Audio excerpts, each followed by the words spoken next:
Kabilang sa listahan na ito ng benepisyo ng bawang at sibuyas ay ang kapasidad ng sibuyas upang makatulong sa pag-iwas sa kanser dahil sa mga cancer-fighting compounds na taglay nito.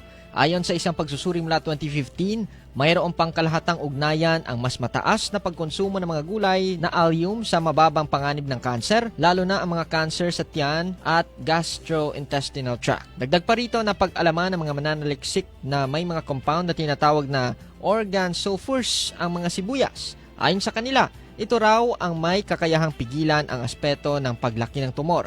At saka, ang isang tasa ng tinadtad na sibuyas ay mayroon ding iba pang nutrisyon tulad ng vitamin C. Ito ay nakapagbibigay din ng hindi bababa sa 13.11% ng inirerekomendang daily intake ng isang nasa hustong gulang.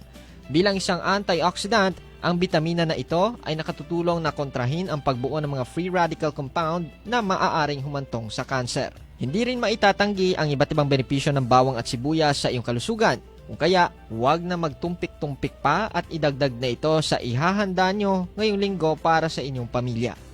Halim Abbas, NDBC, Bida Balita.